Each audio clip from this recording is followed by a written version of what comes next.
Olá pessoal, tudo bem? Paz e bem, seja bem-vindo. Então nós estamos aqui nesse mês da Bíblia, então inicia-se o desafio deste mês de setembro. Eu convido você a perguntar quantos livros nós poderemos ler neste mês de setembro. É um desafio, né? Aqui nós vamos falar de leitura e de um breve estudo sobre cada livro que nós formos ler, ok? Então nós vamos começar hoje, neste 1º de setembro,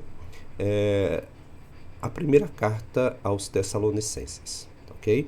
Então nós vamos estudar, vamos ler e vamos estudar, tá? Então, a minha voz não está tão boa ainda, gente, eu estou recuperando uma gripe, tá? Mas não vamos deixar esse desafio, não. Então, vamos conhecer mais e vamos levar isso para frente, certo?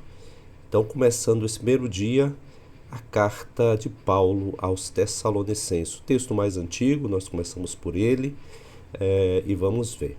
Então aqui nós vamos usar o site da Livraria Paulinas.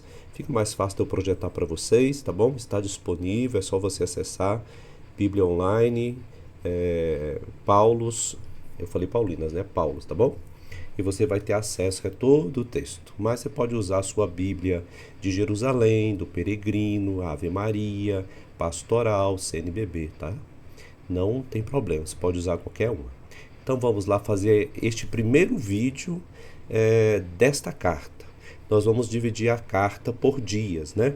Então esse é o primeiro vídeo introdutório à carta. Um vídeo breve, talvez um pouquinho aqui mais longo, porque eu comecei a explicar, né? Mas vamos lá então. Fé, amor e esperança. Esse é o título que alguns autores dão à carta ou à introdução ao estudo dessa carta, né? Por quê? Porque ele vai falar aí da vinda muito próxima do Senhor, a segunda vinda. Mas vamos caminhar tranquilamente, tá? Então, em que tempo foi escrita essa carta? Bom, essa carta ela foi redigida mais ou menos do ano 50, 51. É o primeiro documento do Novo Testamento. Então é o primeiro. Uai, Frei, antes dos evangelhos, sim. Mas por que a nossa Bíblia está. Não está o primeiro livro. O primeiro livro são os evangelhos, né? Mateus, Marcos, Lucas, João. Por que está nessa disposição e não nessa que você está falando? É mais organização litúrgica, de tradição, tá? Então primeiro vem a vida de Cristo, depois a missão. Então, se organizou para entender, para facilitar o entendimento, certo? Ok, então, Tessalonicense de Paulo é o texto mais antigo do Novo Testamento. Nossa Bíblia não foi dividida assim, não foi montada assim, mas visando questões litúrgicas e também para facilitar o entendimento. Bom, atingido pela perseguição, Paulo teve que deixar às pressas a cidade de Filipos. Dirigiu-se a Tessalônica, grande cidade comercial e ponto de encontro para muitos pensadores e pregadores. Então, Paulo, além de passar em alguns povoados, ele passou em grandes cidades, grandes no sentido da época, né? Uma população menor que hoje, é óbvio, né? Aí estamos aí 2000, quase 2000 anos, né? Antes, 1800, 1900 e 80 e poucos anos atrás.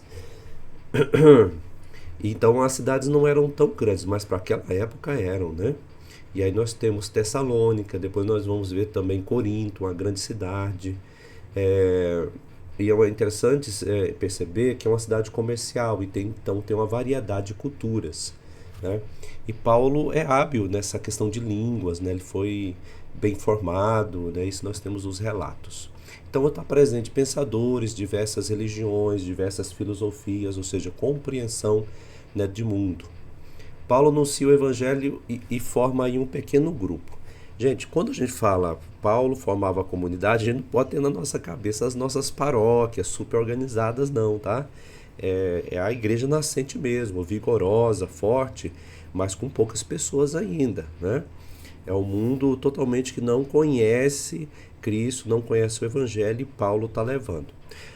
Alguns já estavam, talvez, antes de Paulo, alguns cristãos podem ter chegado nessas cidades via comercial, né? Nessas estradas comerciais. Mas são poucos, né? E quando isso acontece em alguma cidade, Paulo deve ter encontrado, Um grande exemplo disso é Roma, né? Porque já tinha cristãos lá quando Paulo chega, que dá o motivo da carta de Paulo aos Romanos, né? Mas são poucas pessoas que chegaram antes de Paulo e que talvez não tenham essa missão tão específica como Paulo.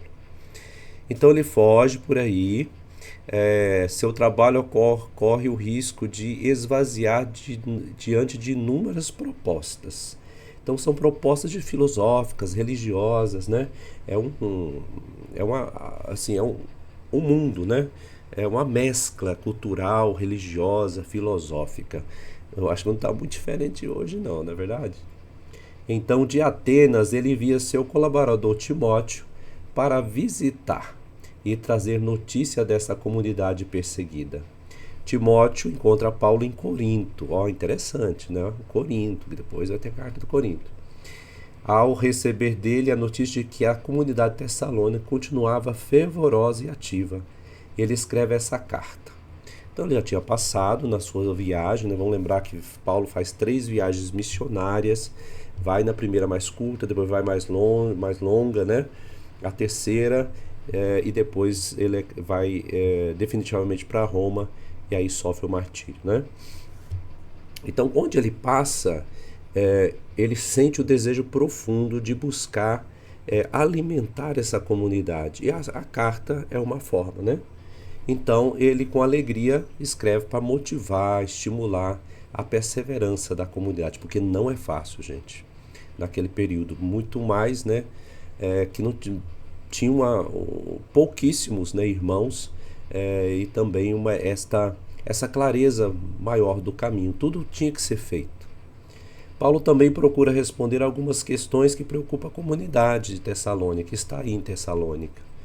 Uma é o problema da vinda, né, gloriosa do Senhor, de Cristo. Porque eles esperavam o retorno, porque foi essa promessa, né, do Senhor. Só que o tempo de Deus não é o nosso tempo, né?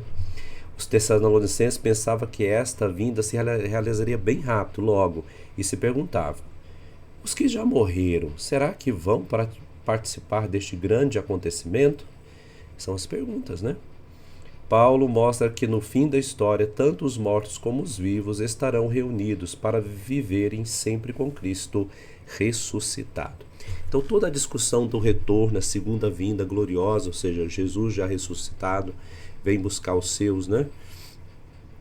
Estava muito vivo na cabeça deste povo, né? Muito, muito presente. E Paulo agora começa como falar, né, disso de uma forma, de uma expectativa que ultrapassa o nosso tempo tão curto de vida, né? Tão curto. É preciso a igreja caminhar e fazer a sua parte. Então a esperança é para todos. Então é uma esperança que não decepciona, porque a ressurreição já aconteceu em Cristo, né? E todos nós vamos nessa direção. E todos participarão dessa vitória sobre o mal e sobre a morte. Então, sobre o pecado é o quê, né? Não vamos ficar só na superficialidade de atos de pecado, mas vamos na origem, que é a rejeição de Deus. Então o apóstolo relembra que a vida cristã é esperativa do Senhor. A espera formada pela fé e perseverança. Então é necessário perseverar. Leva a construir uma comunidade de amor. Ela faz olhar para o alto e para o fim da história. Mas também leva os fiéis a se empenharem, como todos os outros homens, nas realidades terrestres. Então não há negação da terra, tá, gente? Não. A gente precisa viver o reino em nossas vidas, nas relações, em comunidade, em família. Como o respeito ao corpo e ao trabalho. É necessário trabalhar e não atrapalhar, né? Aproveitando aqui o erro, né? Então é necessário trabalhar para o bem de todos. Uma esperança que não deixa de reforçar a fidelidade ao Senhor, porque o céu nada mais será do que a plena manifestação da realidade, que os cristãos já começaram. Olha que coisa bonita, né? Nós vamos ver na carta. Então a realidade futura já começou, é isso, traduzindo, né? Então é necessário a gente realmente confirmar pela fé e pela perseverança, né? Na esperança. Já começaram a ver no presente a história, a união com o Senhor para sempre. Gente, isso foi a introdução à carta. Nós temos quantos capítulos? 5 capítulos. Eu quero que você seja perseverante. Vamos ver quantos livros nós lemos neste mês de setembro e estudamos um pouquinho? Fica comigo então, vamos perseverar todo dia às 8h30 mais ou menos, o vídeo da noite. O vídeo é lançado e conto com você aqui. E depois, se você quiser comentar embaixo, deixar suas sugestões, nós podemos assim, talvez descobrir novos caminhos para partilhar mais a palavra de Deus. Paz e bem, eu espero vocês no próximo vídeo. Amanhã, hein? 8h30 da noite. Tchau.